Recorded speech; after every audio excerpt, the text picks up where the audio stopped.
Hola, buenas tardes, bienvenidos a Planet Ciencia. Hoy estamos en otra entrevista con Maru Buteler. Maru Buteler es coach de emprendedores de tecnología y biotecnología. También es licenciada en comunicación social, tiene una maestría de la Universidad de San Andrés, tiene un posgrado de la Universidad de Favaloro en psiconeuroinmunoendocrinología. Y vamos a estar charlando con ella de varios temas eh, que tienen que ver con el tema del emprendedorismo y de otras cuestiones que seguramente van a ir surgiendo durante la charla. Hola Maru, ¿cómo estás? Hola Claudia, muchas gracias por la invitación. Muchas gracias a vos por tu tiempo.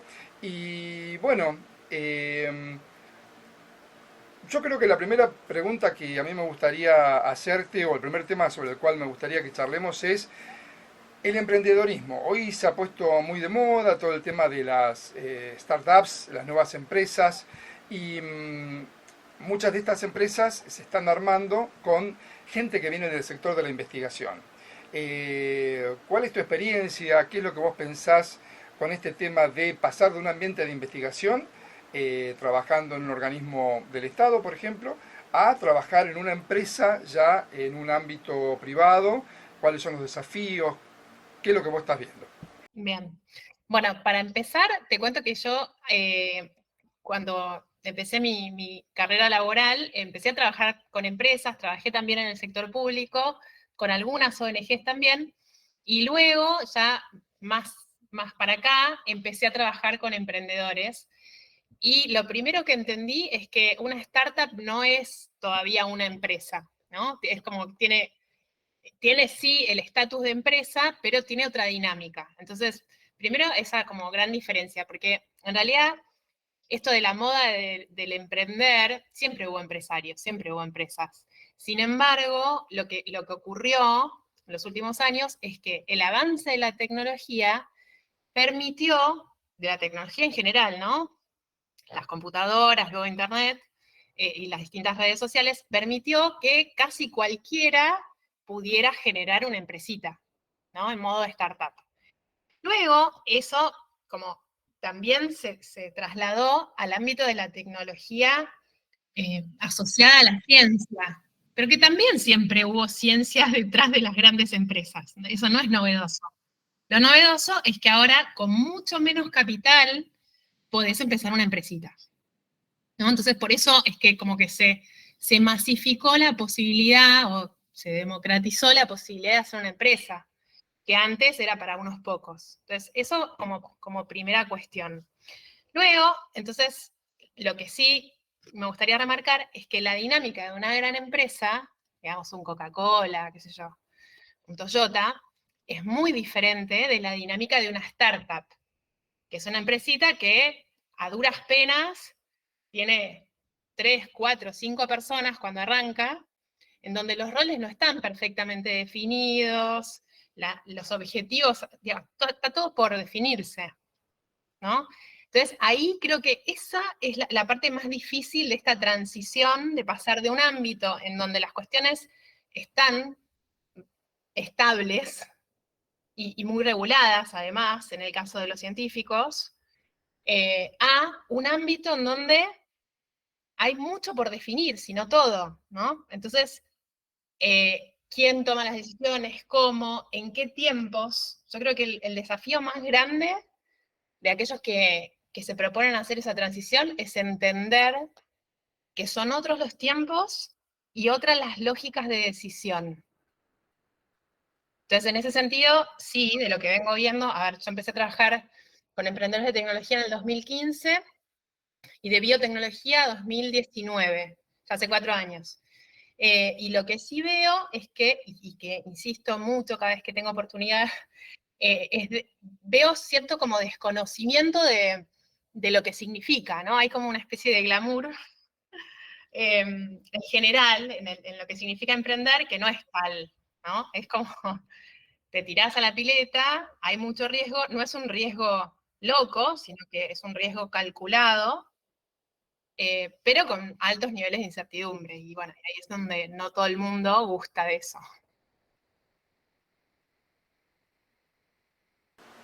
cuando vos decís incertidumbre, estábamos hablando un poquito antes de arrancar con la entrevista y coincidíamos en que habíamos visto una presentación de una investigadora sobre el tema de sostener y ver qué es lo que le pasa al emprendedor y ella, bueno, uno de los enfoques que emplea es el tema de la resiliencia. Eh, ¿Cómo se le está prestando atención en general al tema de cómo sostener al emprendedor? Está todo muy puesto muy afuera en la cuestión de tecnología, apoyo administrativo, legal, cómo conseguir dinero, pero ¿qué pasa con el emprendedor, la emprendedora? Es muy buena tu pregunta porque yo creo que todo el mundo sabe que es recontra importante esta cuestión de la motivación, ni hablar de la dinámica de los equipos. Si ves en cualquier entrevista a cualquier emprendedor o cualquier inversor, te dice, no, la clave está en los equipos. Ahora, cuando yo pregunto, ok, ¿y cuántos recursos destinan al equipo? Bueno, ahí es en donde creo que todavía es minoritaria la cantidad de equipos o aceleradoras que cuentan con un coach. De hecho, yo empecé a trabajar con Guaira en el 2015 y cuando me puse a hablar con otras aceleradoras para preguntar también qué es lo que estaban haciendo en esta línea, y no estaban haciendo nada, ¿no? O sea, eh, sin embargo, también es difícil porque hay mucho de este trabajo que no puede medirse, ¿no? Y en el mundo empresarial, ¿viste? Lo que no se puede medir no se puede gestionar. De esa manera es que yo fui especializándome en perfiles de personalidad, que no es algo matemático, pero por lo menos sí te da algunos parámetros del estilo de la persona, cuáles son sus preferencias, cuál es su tendencia a la hora de tomar decisiones, cuál es su tendencia para percibir la información, si lo hace de manera macro o de manera micro, y en eso cada uno tiene un estilo personal, y al día de hoy la mayoría de la gente no tiene un código con el cual manejarse para entender cómo conformar un equipo. Y eso es lo que yo hago, y por eso, de alguna manera, empezamos a darles estos elementos, estas herramientas, a los emprendedores que pasan por el proceso del programa en Gridex. Bien, bien.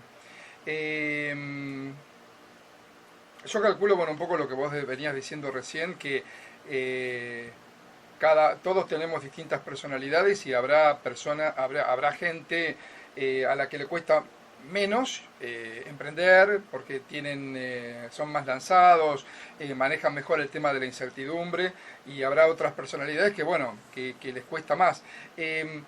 Estaba pensando, alguien que viene de un laboratorio de investigación, sí o sí tiene que aprender algo cuando pasa al laboratorio, a una startup, o es como que, Depende, bueno, aprendo algunas cositas, la parte macroeconómica, todo eso, y con eso ya estamos. no. Bueno, la respuesta es, depende del rol que vaya a ocupar. Si en la startup solamente va a dedicarse a lo suyo, en el sentido de va a estar en el laboratorio operando, ¿no? Me refiero, ¿no? Haciendo ciencia y ya.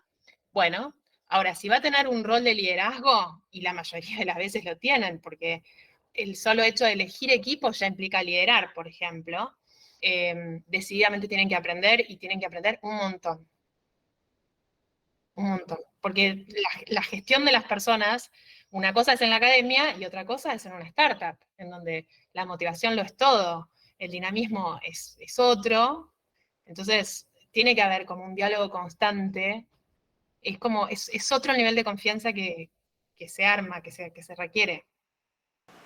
Bien.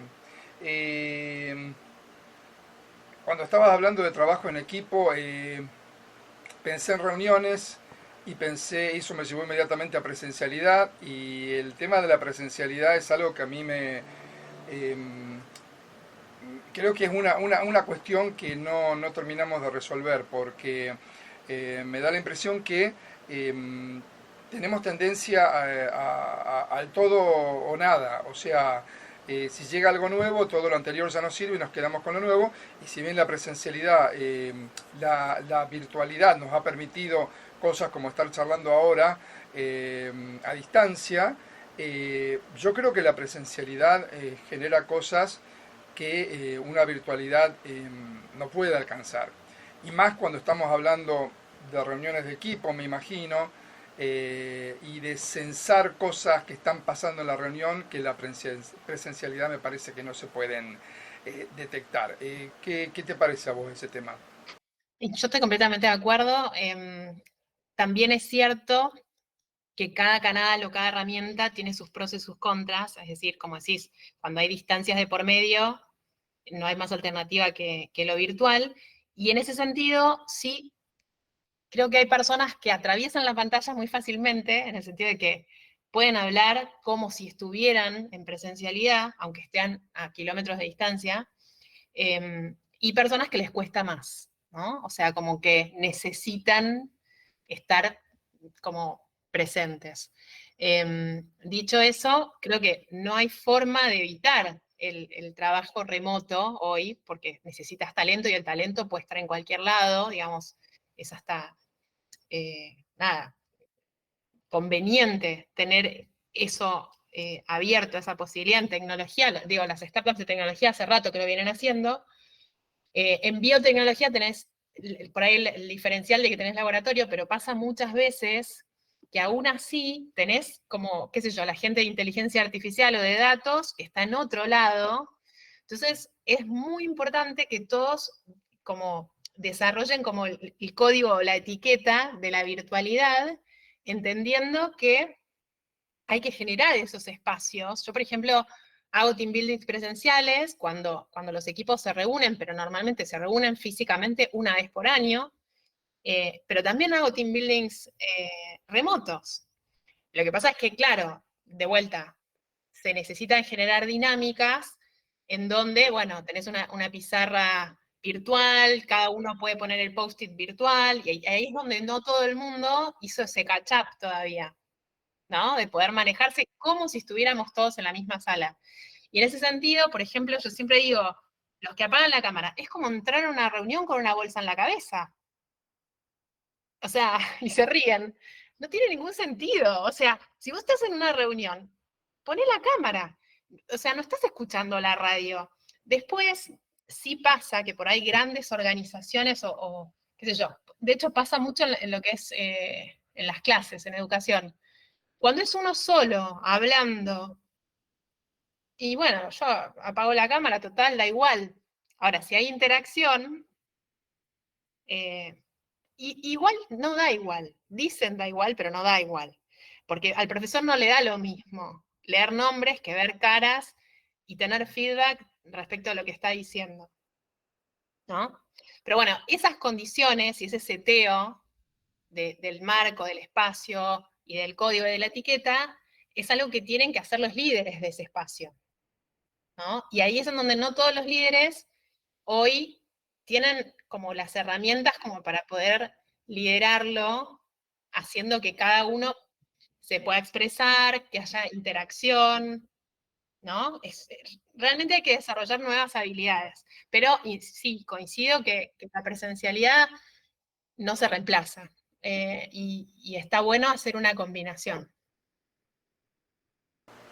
Bien, en tu experiencia, tus años de trabajo, Mm. ¿qué es un líder para vos? Líder es el que cuida el espacio y las personas que tiene a su cargo. Para mí es eso. De hecho, estoy terminando de escribir un libro que voy a publicar y finalmente mi definición de líder es esa. El que se hace cargo de las personas y del espacio que depende de él mismo o de ella misma, para que esas personas puedan desarrollarse y aportar valor, ¿no? Dentro de un espacio seguro. Tiene que ver con eso. Bueno, todo lo que se habla de la vulnerabilidad, digo, eso no sucede si no hay un entorno de respeto y de confianza. El buen líder es el que genera las condiciones para que la gente siga aprendiendo. O sea, valida que el error es parte de un aprendizaje, valida que el feedback esté presente constante, siempre dicho de una manera constructiva, ¿no? Pero sin callarse o guardarse cosas. Eso es un mal líder, ¿no? Para mí hay quienes dicen que el líder es el que hace que las cosas pasen. Y la realidad es que muchas veces pasan, pero con unos costos altísimos. Eso para mí no es un buen líder. Es cierto. Dijiste recién un par de palabras que abren, no, abren mundos enormes. Dijiste confianza, eh, que como ya sabemos lleva años construirla y en un segundo puede desaparecer. Y dijiste error. Y eso me llevó a que somos todos tan del estilo de que eh, nos cuesta asumir errores, nos cuesta decir no sé, eh, pero después cuando hay alguien que lo hace, puede llegar a armarse una película en Hollywood, ¿viste? Con, oh, el que se animó a hacer todo eso, mirá qué bien, bárbaro, y vamos y lo vemos y nos parece genial. Como tantas historias hay, ¿no? De gente que arrancó con algo y eran problemas, era esto, era lo otro, pero se dio la oportunidad de cometer errores y fue aprendiendo. Pero nosotros volvemos después a nuestro día a día y nos cuesta lidiar con eso, nos cuesta lidiar y me imagino también en los ambientes académicos es algo, también va en los académicos, los empresarios, nos cuesta asumir que tenemos, que no sabemos y que tenemos que preguntar y pedir ayuda. ¿Y te digo de dónde creo que viene eso? De tantos años de escolaridad. Lamentablemente, así como tiene un montón de cosas buenas la escuela, tiene de malo, entre comillas, esto de que se premia la respuesta correcta, más que el proceso detrás de encontrar la respuesta más adecuada, que es distinto, ¿no? Después, eso, todos esos años que todos arrastramos, digamos, se manifiestan, sea en la empresa, sea en cualquier ámbito laboral. En el académico yo creo que está reforzado porque de alguna manera es una continuidad del ámbito escolar, solo que a mayor nivel.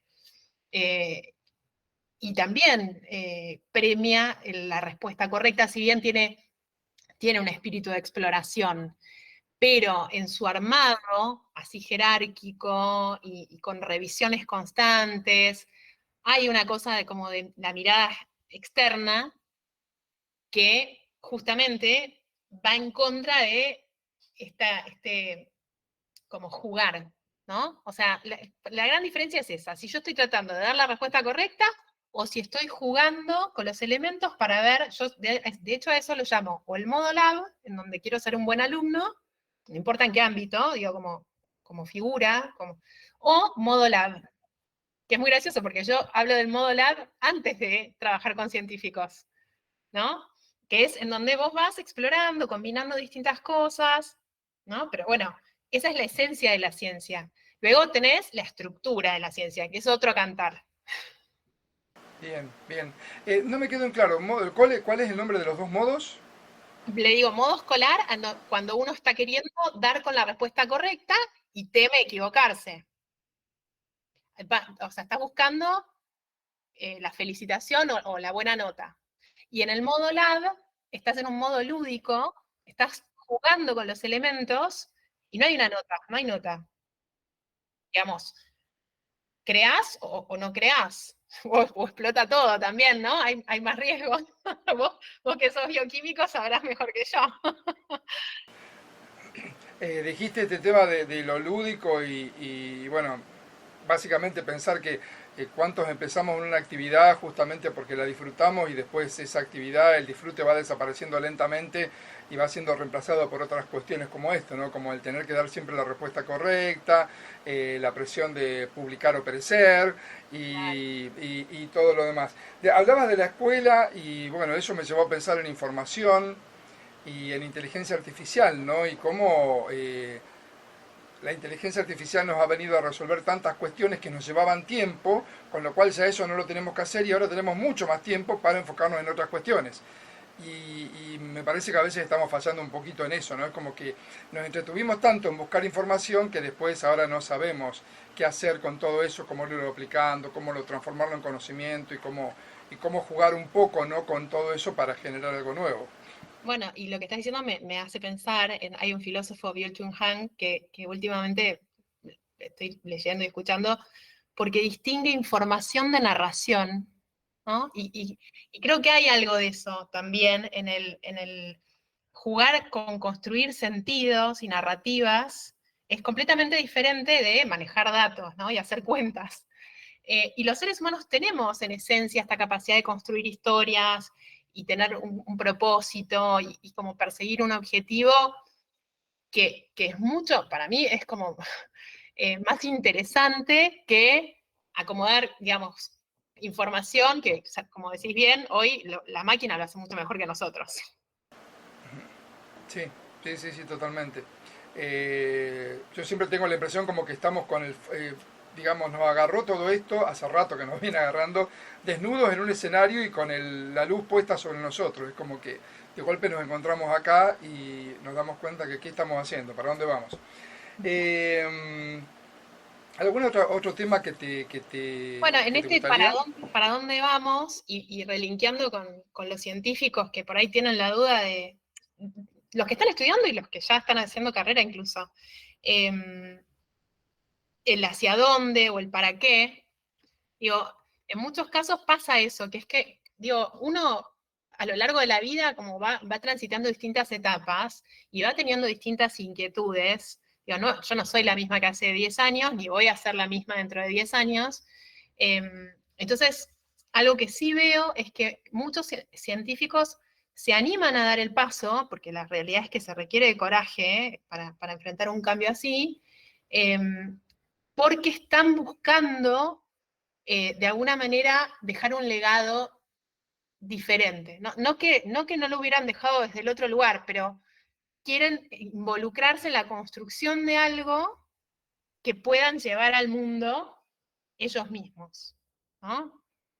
Salir del paper, dicen siempre, para construir un producto, eh, y entender que son opciones, no hay mejores o peores, son diferentes, ¿no? En ese sentido yo también, digo, creo que nos haría mucho bien empezar a ver la diversidad como riqueza, que creo que todo el mundo lo ve, eh, pero no siempre se ejercita, ¿no? Cada vez hay más polarización, eso es antidiversidad también, ¿no?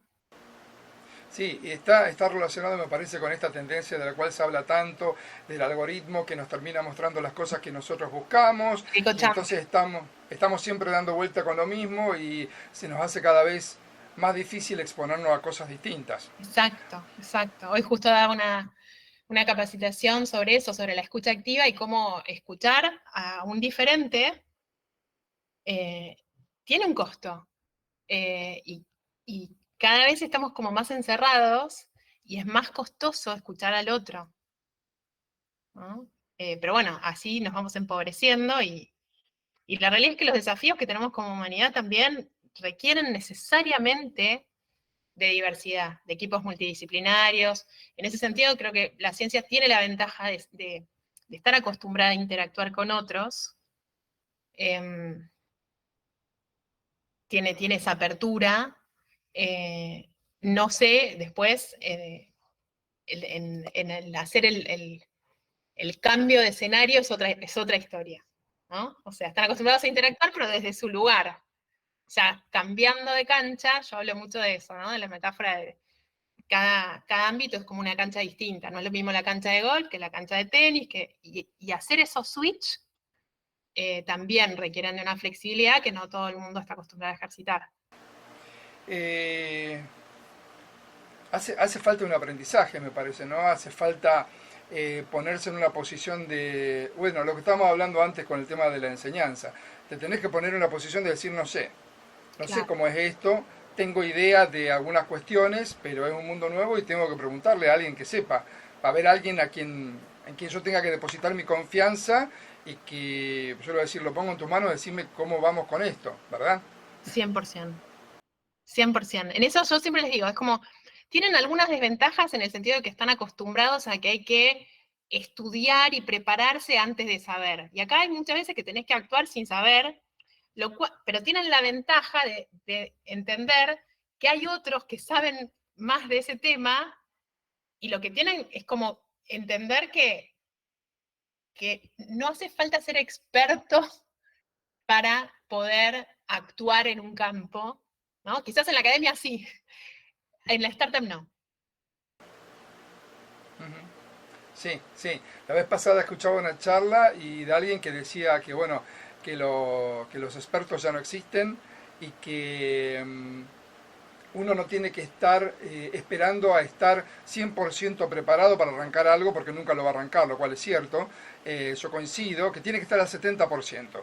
Y el resto es aprender haciendo, como dice, ¿no? El learning by doing, que nos cuesta mucho eso. Y eso es con lo que tenemos que lidiar en la incertidumbre, creo, justamente, porque la seguridad ya prácticamente no existe, no sé si alguna vez existió. Había algunos manuales, pero los manuales, como decía esta persona, en realidad los va a escribir el que hizo las cosas. Claro, O sea, el exacto. manual sale de la práctica.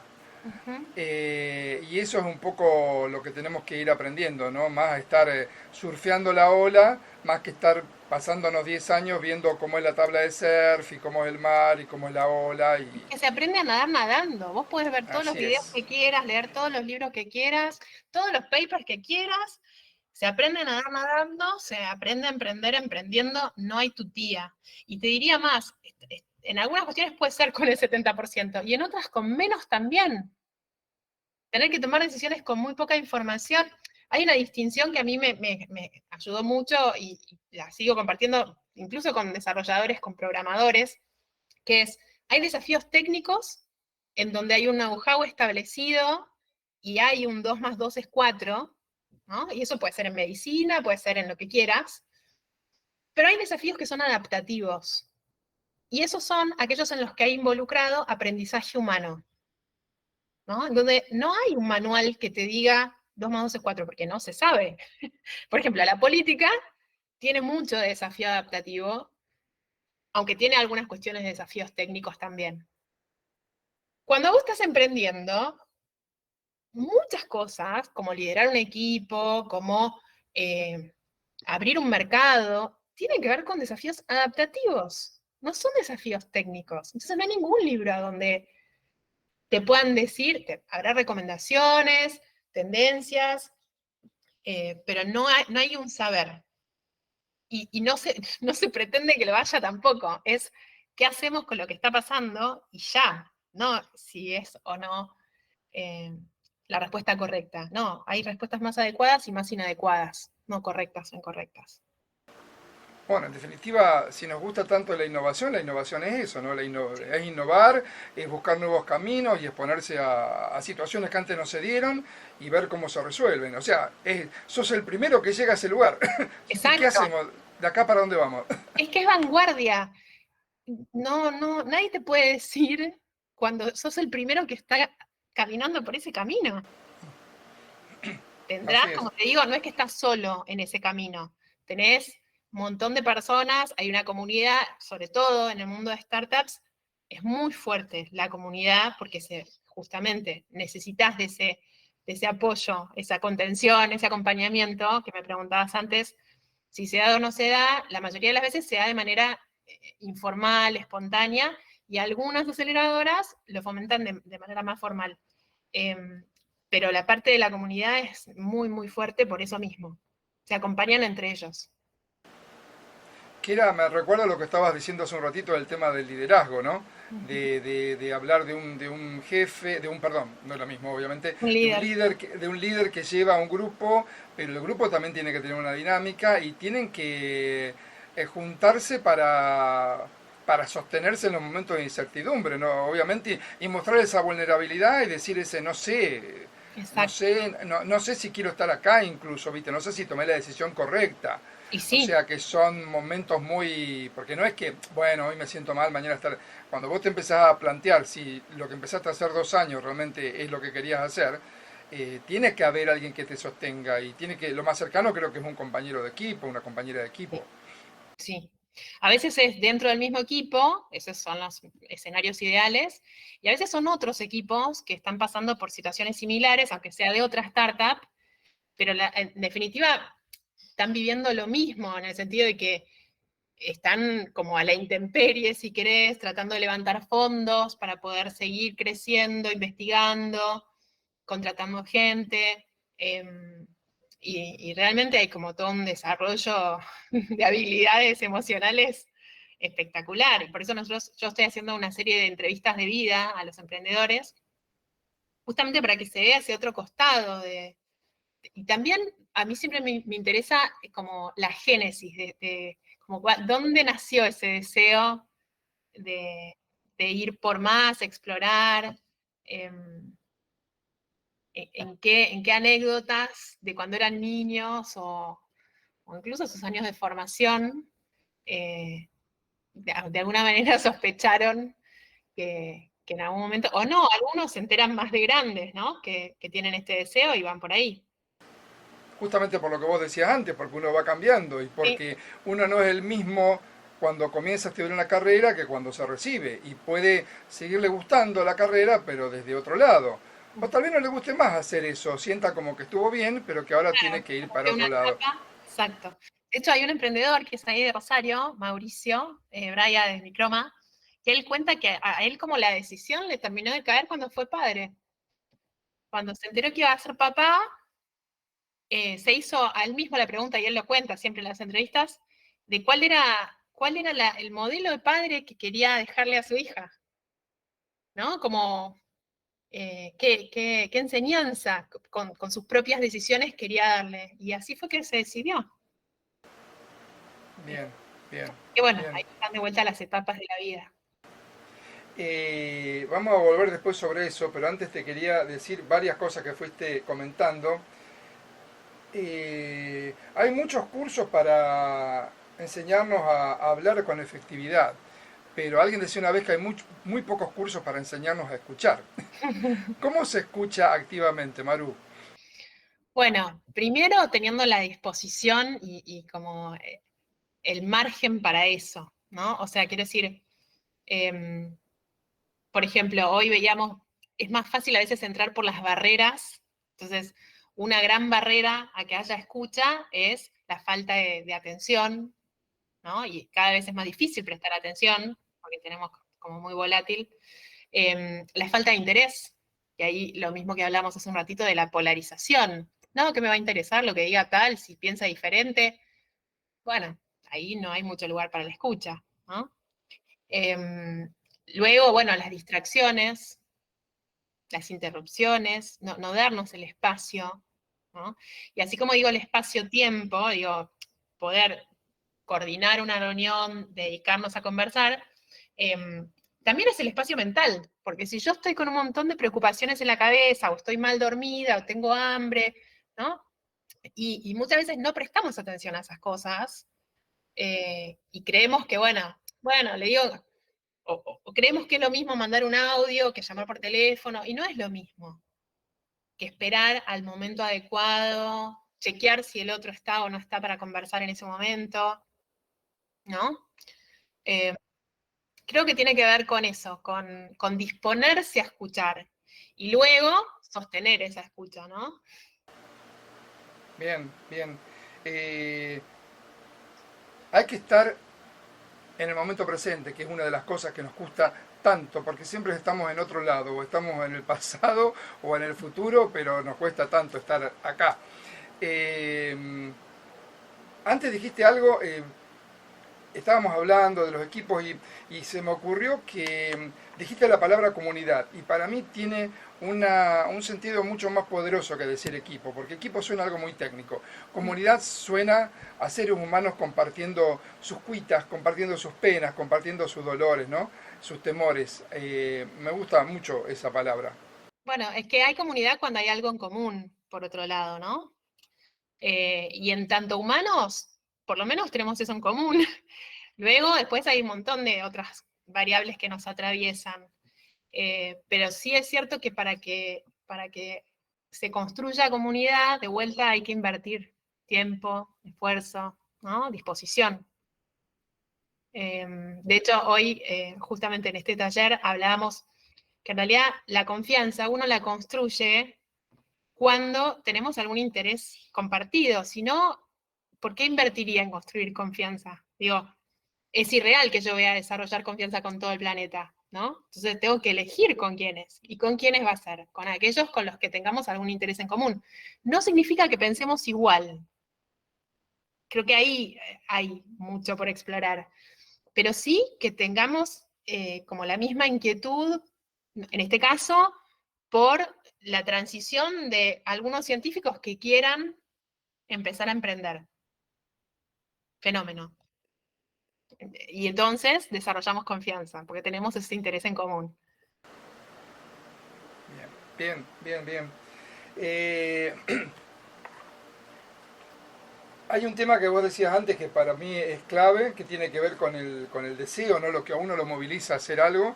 Eh, y yo creo humildemente que en estos tiempos de incertidumbre lo único que nos puede sostener es estar haciendo algo que nos gusta, tan simple como eso.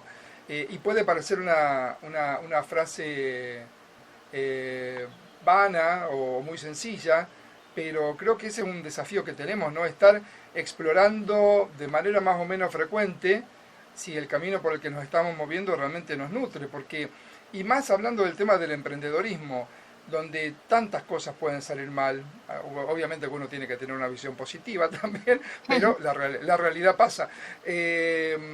Y lo único que a vos te mantiene en el camino y que te haga decir, bueno, no está, pero a mí me gusta, yo lo disfruto, yo lo siento, yo no podría estar en este momento haciendo otra cosa. Y es lo único que te sostiene.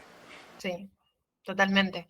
De hecho, igual también te puedo decir que hay mucha gente que pasa muchos años sin preguntarse si lo que está haciendo es lo que le significa algo o no, ¿no? Como que van con anteojeras em, hasta que aparece un obstáculo, una enfermedad, algo que dice, bueno, es hora de que te lo preguntes.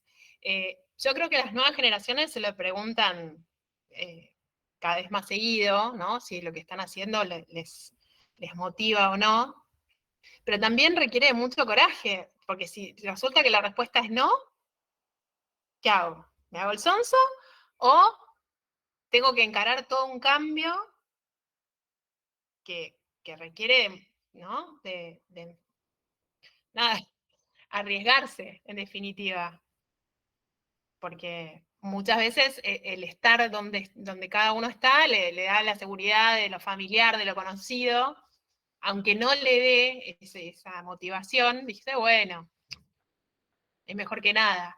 Y bueno, sí, pero no alcanza. Sí, y en los tiempos que corren creo que va a alcanzar cada vez menos, Sí, porque, eh, como vos decías, las nuevas generaciones yo creo que por ahí están menos atadas tal vez al mandato, viste, a lo que hay que ser y todo lo demás, porque también hay mucha más información, viste, en todos lados, vos en las redes tenés información disponible de otros lugares, de otras cosas que se pueden hacer, tenés más acceso a que te llegue algo que decís, yo no sabía de esto, mira vos, ¿qué puede sí. ser? Y la movilidad de pasarse de un lugar a otro también hoy es moneda corriente. Antes no, digo, en la época de mis abuelos, no había, o sea, lo que hacías lo hacías de por vida y eso era lo habitual. Hoy ya no tanto, depende de los ámbitos, eh, pero es cada vez más, más habitual cambiar. Que también hay que encontrar el equilibrio, ¿no? Entre la dosis necesaria de seguridad y la dosis necesaria de incertidumbre, porque es, pero que bueno, de vuelta, yo creo que volvemos a lo mismo, volvemos a que eh, lo único que te sostiene es que vos estés haciendo algo que realmente te movilice y que vos sientas que es lo que tenés que hacer. Bueno, tan Exacto, exacto. sencillo Y como además eso, ¿no? siempre hay formas de diseñar alternativas y, por ejemplo, me acuerdo hoy, justo en una sesión de coaching, alguien que había hecho conmigo coaching en el 2019, en ese momento estaba en una gran empresa y le sirvió mucho entender que el emprendedor no es el que se arriesga como un loco, desaforado, dejándolo todo. No, que el buen emprendedor asume un riesgo calculado, ¿no? Y se prepara para eso y diseña un camino con una transición, con un acompañamiento, digo, no se necesita eh, ser un loco. Eh, Se puede y de hecho, bueno, así lo hizo. Bien, bien, bien, sí, interesante ese tema, o sea, no quiere decir que uno tiene que salir así a la nada y Exacto. ser un kamikaze, sino que hay un planeamiento que te va a ayudar a enfrentar mejor lo que aparezca cuando aparezca lo inesperado, que va a aparecer siempre, ¿no? Exacto. De hecho, Porque, algunos o sea, creen tienen que emprender sin cobrar un sueldo. ¿Por qué? Si vos tenés un proyecto que es suficientemente interesante como para recibir inversión, desde el día uno los emprendedores tienen sueldo. Ahora, no te lo define nadie, tenés que tener las conversaciones como para definirlo y también tener la claridad de que tenés dos sombreros, porque tampoco en general no se ponen sueldos muy altos para que la empresa pueda tener más runway, se dice, ¿no? Que pueda tener una proyección más larga hasta levantar la siguiente ronda. Bien, bien, bien. Hay una cuestión, se me ocurrió ahora, hay una cuestión cultural con el tema del emprendedorismo, con distintos países, es como que es más sencillo, la gente tiene más tendencia. ¿Sabes algo de eso? Mira, sí te puedo decir que el ecosistema de emprendedores en Latinoamérica está menos desarrollado que en el resto del mundo, ¿no? Sobre todo en términos de inversión. Entonces, lo que pasa con las startups de Latinoamérica es que tienen que enseguida salir a buscar inversores de Estados Unidos o de Europa, porque acá no hay tantos. Ahora, después, en relación a la cultura emprendedora de tener ganas de emprender, yo creo que en Argentina, desde siempre, porque pensá que somos un país de inmigrantes, que es igual que en Estados Unidos, que se fueron al nuevo mundo sin saber, y en ese caso era así, con una mano atrás y una mano adelante, eh, y arriesgarlo todo, ¿no? Entonces yo creo que algo de esos genes tenemos, y siempre está presente esta posibilidad, no es algo, por lo menos no en estos tiempos, algo raro. Creo que todo el mundo conoce a alguien que haya emprendido en algo, aunque sea un familiar lejano, un conocido de, no es tan raro, ¿no? En el resto de Latinoamérica, por ahí un poquito más, pero los argentinos en particular, eh, y creo que los mexicanos también tienen bastante cultura emprendedora. Brasil también tiene un ecosistema muy fuerte. Bien, Sí. bien. Bueno, antes de terminar, ¿algo que te gustaría remarcar, alguna cuestión que no mencionábamos y que te No, bueno, gustaría yo hablar? te estuve contando un poco como que no es una transición sencilla, creo que no es para todo el mundo y está bien que así sea. Creo que capaz que si hay algo que me gustaría remarcar es que esto es una opción más. No es la opción, ni tampoco es una opción que haya que condenar, que eso también hay algunos que, digo, como que lo ven mal, ¿no? Como que se pasan al otro lado. Ayer fue justo la bio, el evento en la Usina del Arte, y estaba charlando con una conocida que decía, sí, todavía hay científicos que ven que es como pasarse al lado oscuro, así lo dijo.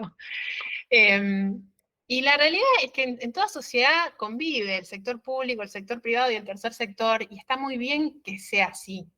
Tienen que existir los tres sectores. Entonces, digo, las tres opciones tienen que ser válidas y tener como su propia dinámica, porque son justamente sectores diferentes. Así que bueno, eso, como respetar que cada sector es cada sector y tiene como dinámicas y fines distintos, creo que le haría muy bien a los tres sectores. Perfecto, bueno, muchas gracias por el tiempo, muchos temas que abren nuevos mundos y podríamos seguir charlando seguramente muchísimo tiempo más y ya te haré una invitación para que nos reunamos seguramente en algún otro momento. Así que agradecerte el tiempo y estaremos en contacto para una próxima charla. Muchísimas gracias, Maru. Gracias a vos, Claudio, y muchas gracias por estar haciendo esto. Chao, chao. Nos despedimos, hasta la próxima entrevista en Planet Ciencia. Muchas gracias.